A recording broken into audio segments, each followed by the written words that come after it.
okay, you'll then be asked to undertake an online competency-based test.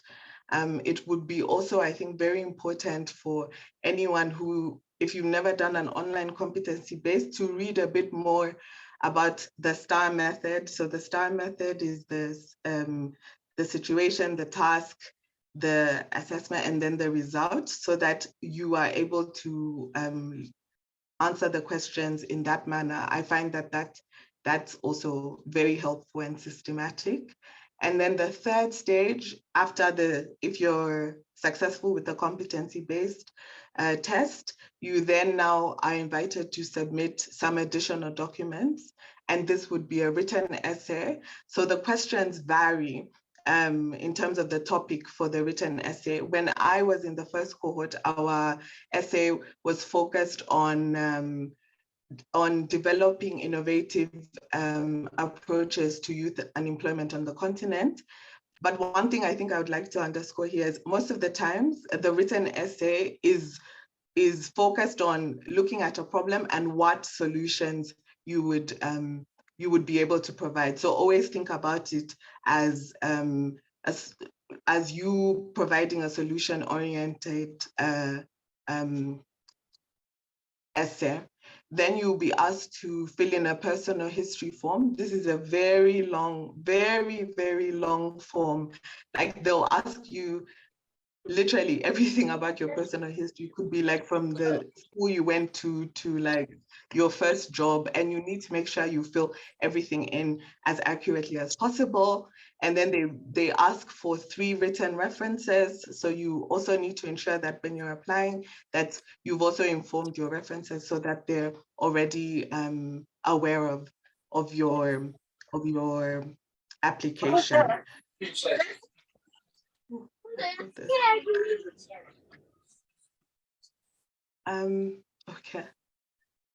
Okay. So then after the invitation to submit the additional documents, you will then be asked to, or invited to submit a recorded interview video of yourself. And then also depending, they might also ask that the video also focuses on some language skills. So in some instances, they'll ask you for that. Thereafter, there'll be an evaluation done based off of the video interview that you would have submitted, because that would be the final stage. And thereafter, now you would be invited, so you would receive an offer letter with your job description. It would also indicate your hosting duty station, and you also need to know that you're not able to select your duty station of choice. They basically they match. It's up to the fellowship program to decide where you're going. Also, it's up to them to also decide what work you'll be doing. And this is also part of what a fellowship is. It is a learning process, so it's important to remember that. And ideally, the third cohort will be looking for 40 fellows. So when I was first in this fellowship, we were only 21. The second cohort there were 38, and the third cohort will be 40. So this is very good. And we also ensure that there's synergies amongst the cohorts. Maybe I just stop here and go to the next slide.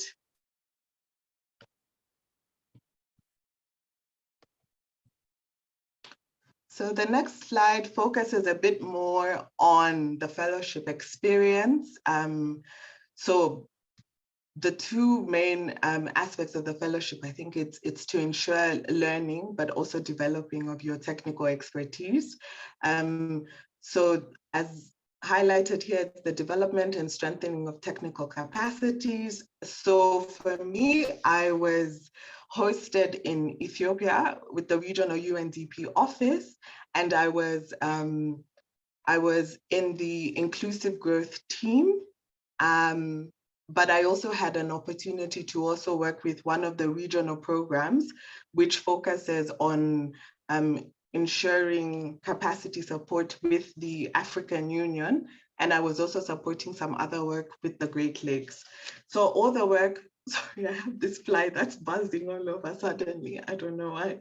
But so all the work in terms of the technical capacities relates to 6 signature solutions of UNDP. And if you're applying for this fellowship, I would encourage you to ensure that you apply yourself to those 6 signature solutions, and ensure that you also read the UNDP strategic plan. You also make sure that you read the strategic offer for Africa. You also need to be very familiar with the African Union Agenda 2063, of course, the SDGs and Agenda 2030. I would also say it would be important to also read a bit more on the 1 Million Next Level initiative to also see how all these pieces come together. Part of the fellowship experience is also being exposed to mentorship from leaders, not only within the UN, but outside the UN. So we had sessions with the regional director for the Africa Bureau for UNDP, Ahuna Eziakonwa. We also had a session with the Deputy Secretary General of the UN, so Amina Mohammed, the UNDP Administrator, Akim Steiner. We also had sessions with Pumzile, who was at the time the UN Women Executive Director, but she was also in the South African government. We also had a session with permanent representative of the AU to the UN. Also within UNDP, some women leaders. We also had an opportunity to be part of mentoring circles, so that we could also ensure that there's peer-to-peer mentoring, and we also had an actual mentor to also help us navigate through the UN system.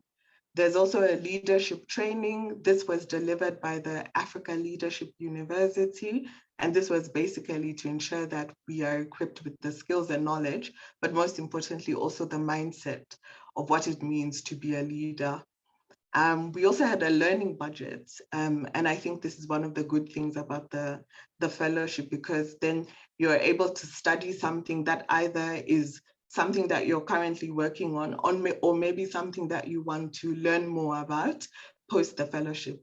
So I did 2 courses. I did one on project management, and I did another one on conflict-sensitive approaches to programming. You see the 2 pictures I put there. So the first one was actually one of my first briefings that I had gone to when I had first joined the fellowship, and this was a briefing on climate security. It was being delivered by CIPRI and the African Union. And at the bottom here is the guide for integrated planning in Africa. So this is, I would say, one piece of work that I had worked on from the start to the end of my fellowship. With the guidance of the lead author, I contributed to this guide, and it was a very tedious process, but it was really truly like baptism by fire, but it was the best way to also learn, to engage, to know how UNDP interacts with governments, and to also know what support governments get from UNDP in terms of their national development plans. I don't know if I should move on here, Sylvia, or I should wait a bit. And let's pause here, because I think you've covered quite a lot, and there's a lot of information and very useful information. So maybe what we should do now is pause, and then let's have people come in who have questions to clarify, or even question about Pezo's own background as well. And then we're going to have a conversation, even to answer some of the more post-fellowship phase. So let me open it up now. Please, you can feel free to chat, to type your question in the chat. My colleagues and I will look out for those. And also you can also just come in and raise your hand. I think there's when you got the reaction button, there's a raise your hand feature if you just want to come and ask your question verbally. Ma'am? I think your mom is here. Yes, I saw her login. So Pezu's mom is also here. She's welcome as well to ask question or to tell us if Pezu has said something that is not true.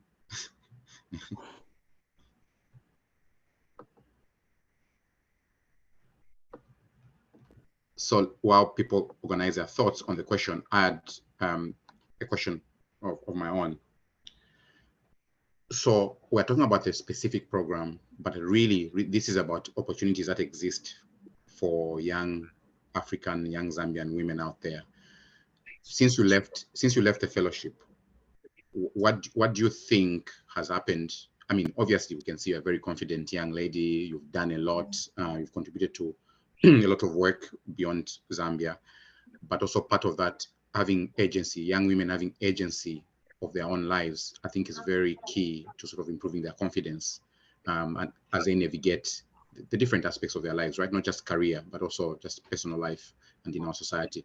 What would you say this fellowship has helped you, like as you navigated your rest of your life around that? Because I think that's a point, right? It's not just pushing people to programs that leave them unchanged, right? These programs are meant to empower young women, especially, to take charge of their own affairs. So can you share your experience, what you think has been the benefits to you generally beyond career? Okay, so I think aside of the professional aspect, I think the fellowship for me, I think it's allowed me to have or to regain my confidence back. I think after I had left law school and everything that had happened, I think I was very unsure of a lot of things, but also I was quite unsure of myself. And I think this fellowship, I think from just the leadership aspect has allowed me to also have this, I guess, like self-confidence.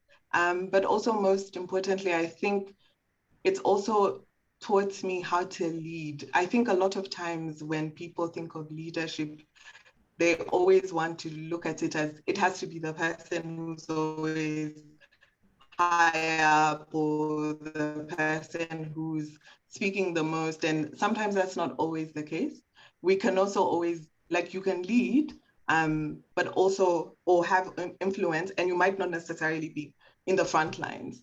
But like in whatever sphere you're in, it could be within your community, it could be within your family, that you always take an approach of having a positive influence. I think that's something that I've gotten out of the fellowship. Great. So I've seen a few hands. I like that. I like of leadership without a position, right? Like it's about Yeah. influence. It's not about titles. It's not about So that's very good. So Stephen, I think I saw Stephen's up first, and then Brenda, I'll come to you. Sorry, Stephanie. Stephanie, please go ahead and ask your question. Thank you, Xavier, and also thank you, Paisy, for this brief overview. My question is about the master degree. Is this a critical requirement before you get in the fellowship? Because I'm not older and I'm not even enrolled in a master program, but I'm really interested in this fellowship. So I'd like to find out if already I'm disqualified to apply. And secondly, I also want to find out after the fellowship, what happened? Were you able to directly apply to a job and get a job? I just want to have your experience after the fellowship. Thank you. So maybe let's have Brenda come in so they can take two questions. Brenda, please ask your question. Hi, Pezo. Thank you very much for sharing. Very insightful. I have two quick questions. Based on your experience working in between the AU and the UN in Addis Ababa, what was your experience in terms of the dynamics of that relationship between the two institutions? Were the dynamics things that you had to navigate, and what was your strategy in handling that? And then my second question is also related to the last one that Stephanie has just asked. Normally, when it comes to fellowships of this nature, it's almost impossible to get employed afterwards. What is it that you did that convinced your current employers to retain you, if the retention was immediately, or did you have to leave the fellowship and then came afterwards? Thank you very much. Okay, great questions. Cholo, I see you. I'll come to you after Pezu addresses these two questions. 4 questions, actually, 2 from Stephanie, 2 from Brenda. Over to you, Pezu.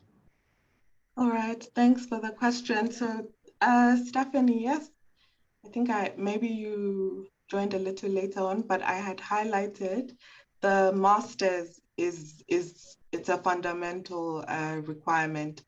Without the master's, you wouldn't be able to be eligible for the program. So basically it's a non-negotiable, unfortunately. In terms of after the fellowship, I actually have a slide here on the post-fellowship. So I think we're going to come back to it, and I can highlight a bit more, also touching on Brenda's question on what did I do and how was I retained and whatnot.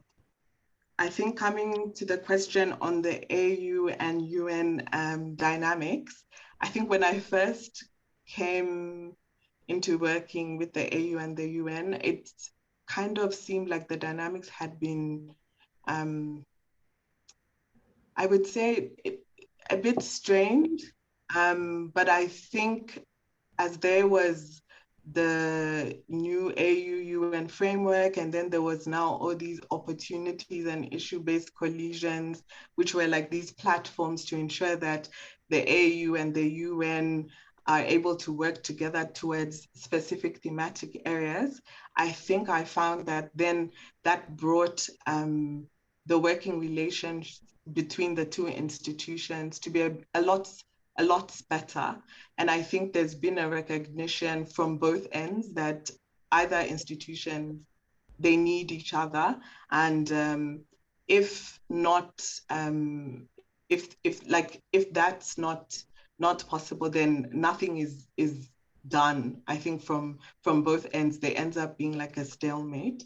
So I think things have become a lot better. For example, even when we worked with the AU on some work that had to do with climate security, the task force was comprised of technical experts from both institutions.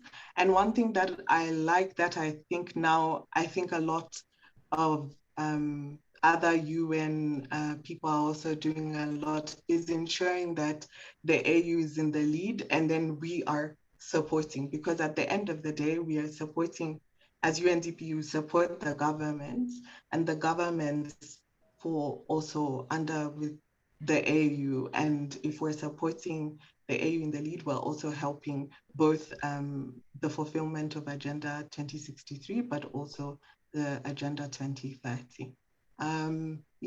I think, and I also think maybe, if I'm being honest, I think the dynamics also, I don't know, because myself, I'm an African, so I think I see that the AU for me, it's regardless of what people may think or say, it's still very important for us to work with the AU. It's our continental organization, and it's important for us to ensure that we include them.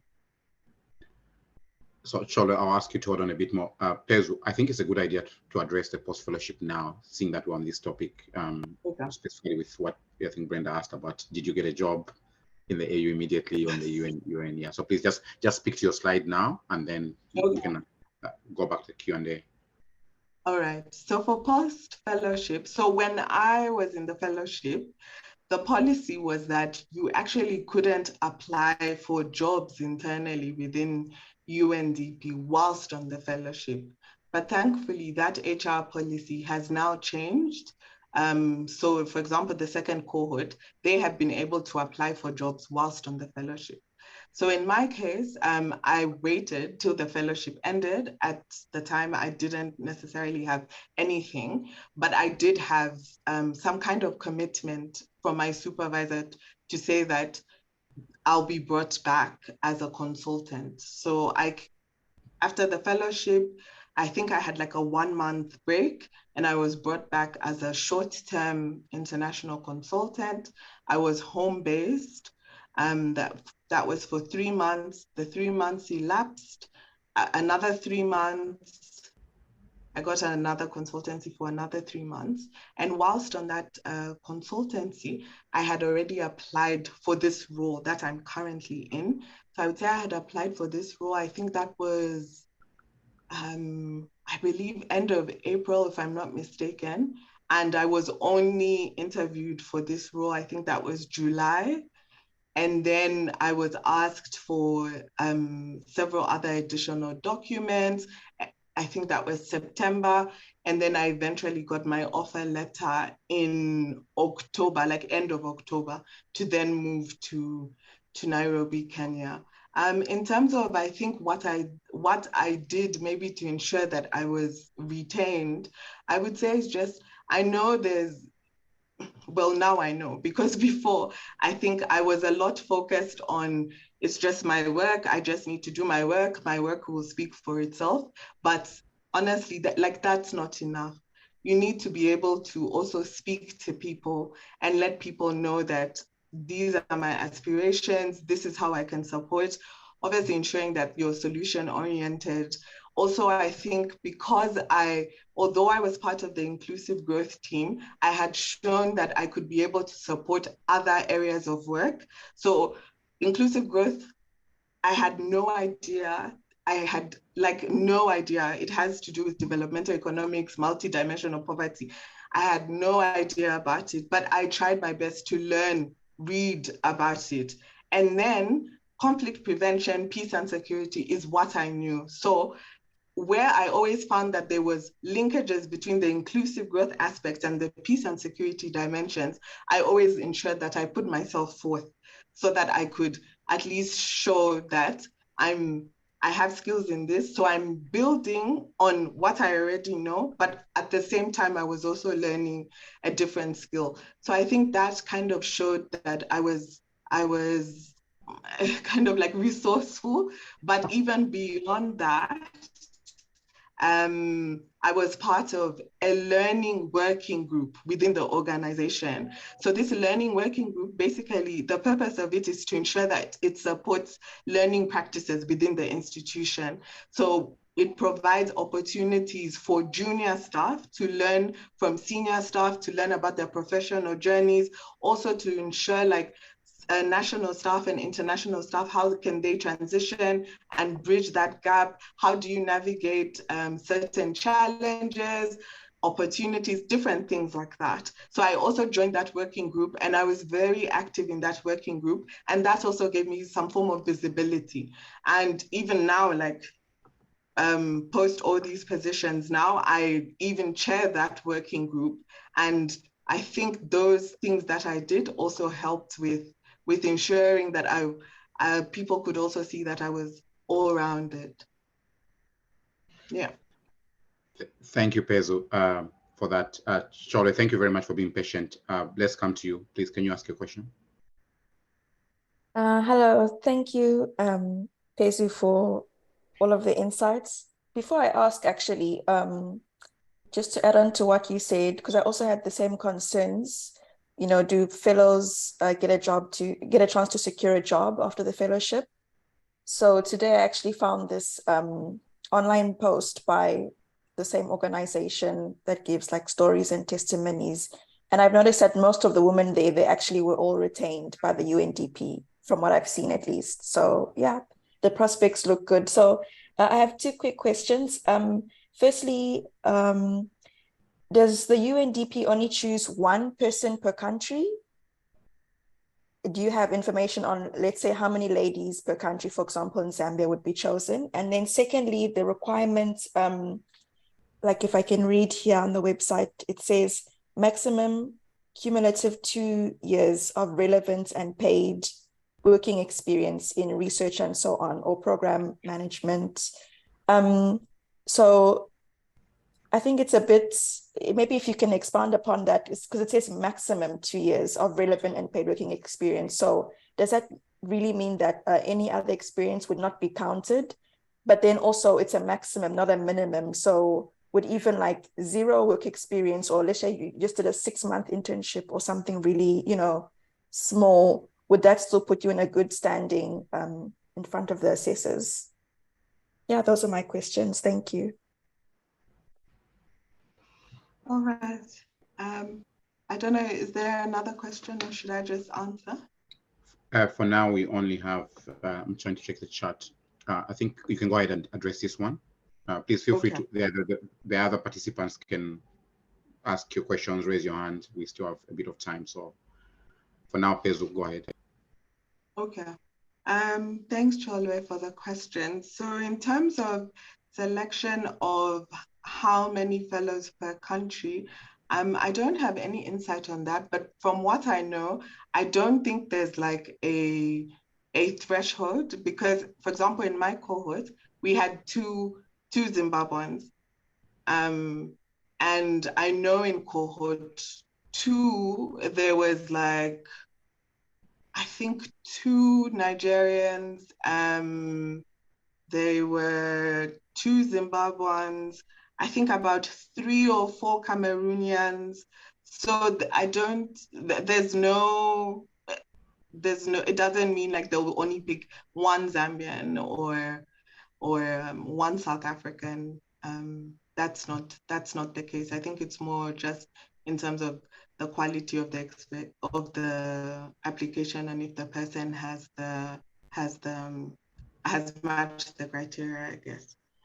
In terms of the requirements for the 2 years working experience, the 2 years maximum, this is something that's a new requirement. I think when we had the fellowship, the requirement was more like a 1 year post, I think it was a minimum of 1 year post-master's experience. But I think from what I've seen with the second cohort, I think even if you had 6 months of work experience, that should suffice. I think now that what they're, I think, trying to cater to is to ensure that it's a bit more for people who need that entry level experience, because they've actually also reduced the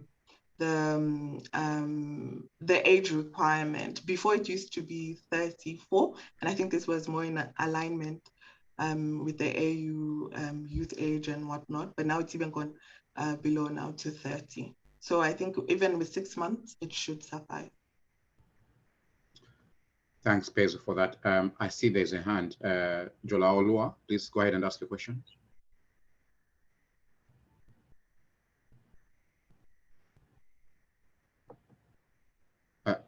Hello, everyone. Good evening.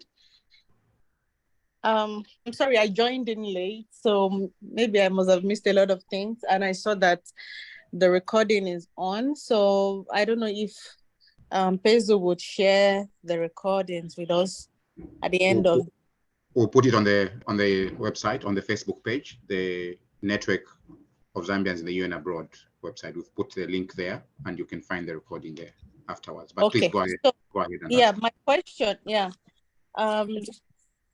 Let me see, I actually wrote it down. Sorry. So yeah, I wanted to ask, so for some of the project undertaken, because I was reading one of the participant testimonials online, was it just the task you were assigned, or you could also pick projects to work on independently?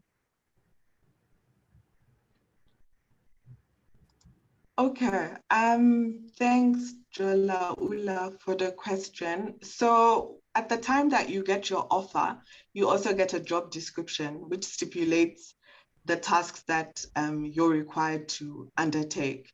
In terms of whether or not you can do something independently, I think that's something that you would have to have a discussion with your supervisor. But something that I would advise is that you ensure that you have at least one task that you can ensure that you work on from the start to the end of your fellowship, so that you can ensure that you have something also concrete to show that you worked on from the beginning to the end. Because although there's a lot of concrete work to do, there's also a lot of ad hoc work to do. So it would be, and for a fellowship that's very short term, you know, other fellowships are usually like 2 years. So that's a bit of a much longer time to really show impact. For this one, that's just 1 year. It, in addition to like the every other day work you need to do, it would be important to seek your supervisor's guidance if it would be possible to also have one task that you can work on from start to end. Oh, okay. All right. Thank you very much. Yeah, that will be all. Thanks, thanks, Peso. Peso, can you just put up the links? I think that's your last slide, just so people can take note if they want to go. Yeah, and then also in the chat, Belinda, my colleague, also posted in response to a question around some of the strategic documents from the UNDP. So I think these are all useful resources for you to get to know. So, Peso, I think one of the key challenges or gaps that the network, this group, UNIZ, the network of Zambians in the UN abroad, has been trying to be supportive of, is really to increase the visibility and the presence of Zambian professionals in international organizations, specifically the UN, right? I think we've seen it's not just women, it's generally, you know, Zambians in relative terms to other countries. If you look at the composition of other countries like Kenya, Nigeria, even Zimbabwe, to Zambia, there's a very big difference. For women, the situation is even more dire.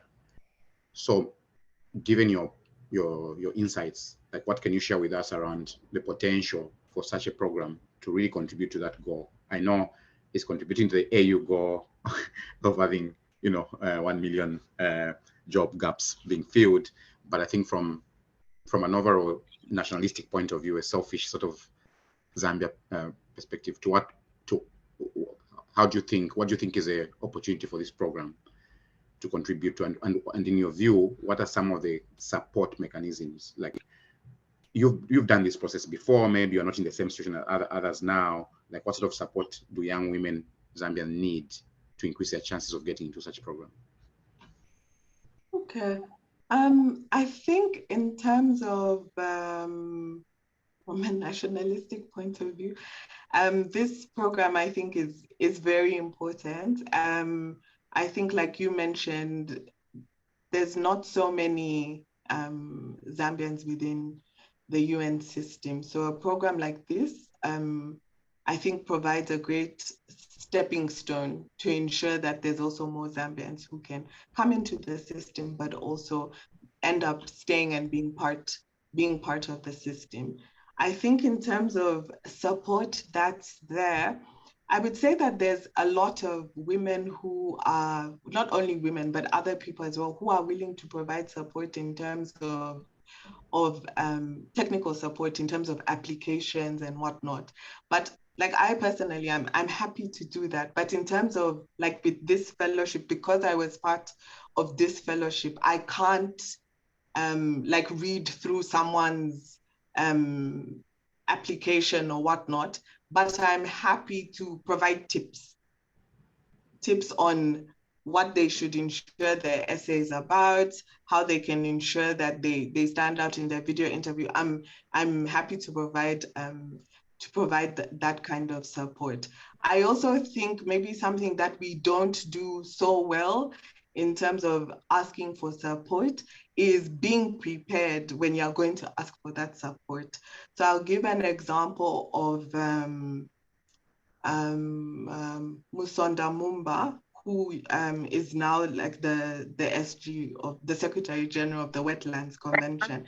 I remember once I had quite like a difficult situation that I was trying to navigate at the office. I had never met her, I didn't know her, but I knew that she was Zambian. I knew she was within the UN system. And I wrote her just on LinkedIn explain, this is what I'm going through, this is what I'm thinking of doing, and what do you think? So I think like that, it's also easier then for someone to provide the support to you, because you've also shown some research and preparedness also on your part as well. I think in terms of other support, it would also be in terms of like us who are already in the system, like to try that we ensure our best to share opportunities to those who are also trying to get into the system. And I try to ensure, I think from my LinkedIn, to give visibility to the work that I do, but in a way that also helps other people familiarize themselves with the work that we're doing. Because sometimes I think the UN is sometimes it feels like it's very external to the everyday person. So I try to make my posts be relatable so that the person who's not in the system can see that this is something that they could easily also be able to do. So I think there's also an onus on us to also ensure that as well. Brilliant. I think we have put it very well in terms of the young applicants themselves being proactive. So it takes a certain kind of proactivity, knowing the specific need. Even if you want help, most of us, we find ourselves where we're needing help, but we can't articulate the nature of the help to make it easy for someone else to help you. So I think that's a very key point. And also obviously making people feel welcome, because some of these institutions can be so intimidating for young people and can seem so complex. But if you've got people like yourselves, I think that's a very good point. Brenda, I saw your hand up. Do you still want to come forward with your question? No, it's down. Okay. Yeah, but I just perhaps just a comment to say, I like your last question, and I think there is need for us to be very deliberate as Zambia to support these kind of fellowships and ensure that we have our people or our young women become successful. Personally, I would also be very willing and happy to support anyone who wants to apply. I like that as you mentioned, key documents that I need the young applicants to acquaint herself with, the Agenda 2063, the SDG, the Agenda 2030. All those might appear very complex, but I think relatable with a bit of support. So yeah, I would be very happy if anyone can reach me as well. And I'll put my contact details. Great. Thanks, Brenda. Maybe for those who joined late, this session is being hosted by the Network of Zambians in the United Nations Abroad. So these are just ordinary Zambians like Pezu, like Brenda, who work in the UN everywhere in the world, across the world. So not just in Zambia. And this is a pool of huge resources. These are people coming from different backgrounds, different sectors. They're experts. They've been through what most young women and young men are going through in their early careers. So please follow the UNIZ, the Network of Zambians in the UN Abroad. Follow their Facebook pages, follow the Twitter. There's a lot of similar resources like this session we had, for example, and then other sessions on similar topics for that. So this is a pool of Zambians that have made it themselves and are willing and open to give part of their time for free to help young Zambians navigate the career. Nowadays, we have to look beyond Zambia, right? The world is now more intertwined and connected, and we have Zambians who have already been there. So I'd encourage all of you to follow the Network of Zambians in the UN Abroad and take up the offer from people like Pezu and Brenda and others who are willing to give you time. So unless there's a question, we have 3 minutes. I'm happy to give you back the 3 minutes on a Sunday evening. Otherwise, I think I see Tracy. Tracy, go ahead. Hi, good evening. I joined the meeting late. I want to find out, do you need a specific qualification or is it just for anybody? Thank you. Over to you, Pezu. All right, thanks, Tracy. You need a master's degree. You need a master's degree. That's the qualification that's required. I also I see there's a comment from Ingutu regarding so I'll just highlight again. So it's the UNDP strategic plan. The UNDP strategic offer for Africa. Ideally, the UNDP strategic plan is the umbrella. The strategic offer for Africa, it would be good for you to know that as well. Then the SDGs, all the SDGs, and then Agenda 2030, the AU Agenda 2063, and then the 1 Million Next Level Initiative. Those are the ones I would suggest, like at least some frameworks that you should be at least familiar with, even not just for the fellowship, but just generally also just for your own understanding and knowing. In terms of Tracy, I think put another something in the chat.